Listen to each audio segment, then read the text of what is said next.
ஆச்சி கொழுக்கட்டை மாவு வந்தாச்சு. ஆச்சி கொழுக்கட்டை மாவிற்கு கொழுக்கட்டை அச்சை கேட்டு வாங்குங்கள். அரசியலில் 1.5 வயது தொட்டில் குழந்தையான விஜய் 31 ஆண்டுகள் தமிழகத்தை ஆண்ட அதிமுகவையும் எடப்பாடி பழனிசாமியையும் விமர்சிப்பது சிறுபிள்ளைத்தனமான செயல் என முன்னாள் அமைச்சர் ராஜேந்திர பாலாஜி தெரிவித்துள்ளார். சிவகாசியில் செய்தியாளர்களை சந்தித்த அவர், விஜயின் பேச்சில் அரசியல் கருத்துக்களோ எதிர்கால திட்டங்களோ இல்லை என்றார். அவர் இன்னும் அவர் விளையாட்டு பிள்ளையாருக்காரர்களுக்கு அடையாளமாக தான் அவருடைய நடவடிக்கை மதுரை மாநாட்டில் இருந்துச்சு. அவர் ஆட்டு வந்தார், அவர் ஆட்டுக்கு துண்ணத்துக்கு சொல்ல ஓட்டினாரு, துண்ணத்துக்கு கீழே ஓட்டினாரு, கூச்சல் போட்டாங்க, அப்படி கொடுத்து முடிச்சுட்டு போயிட்டாங்க.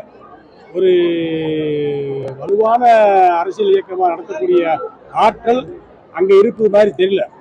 அதிமுகவுடைய பொதுச்செயலாளர் வருங்கால தமிழ்நாடு முதலமைச்சராக பவனி வெற்றி வர இருக்கின்ற எடப்பாடியார் தினசரி ஒரு மாநாடு நடத்திட்டு தினசரி ஒரு மாநாடு, தொகுதி போரும் தினசரி ஒரு மாநாடு நடத்திட்டு.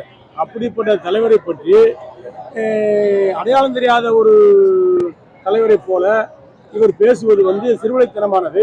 அதிமுக பற்றி பேசுவது சிறுவிளைத்தனமானது. அதிமுக 52 ஆண்டுகள் களம் பயின்று 31 ஆண்டுகள் தமிழ்நாட்டை ஆண்ட கட்சி.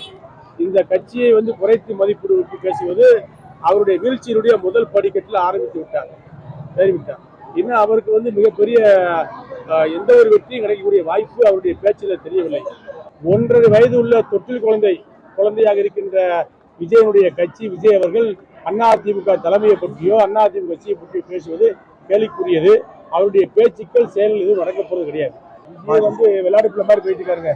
அவர் சினிமாவில் என்ன விளையாட்டுத்தனம் பண்ணுவாரோ அதே விளையாட்டு அரசியலையும் பண்றாரு.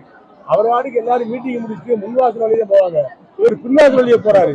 எங்கிட்டு வராரு எங்கிட்டு போறாருன்னு தெரியாம போயிட்டு இருக்காங்க. அவரை பத்தி நம்ம பேச வேண்டியிருக்காங்க. ஆச்சி கொழுக்கட்டை மாவு வந்தாச்சு. ஆச்சி கொழுக்கட்டை மாவிற்கு கொழுக்கட்டை அச்சை கேட்டு வாங்குங்கள். பிளே ஸ்டோர் மற்றும் ஆப் ஸ்டோரில் இருந்து பாலிமர் செயலியை QR கோடு மூலம் பதிவிறக்கம் செய்யுங்கள். செய்திகளை உடனுக்குடன் பெறுங்கள்.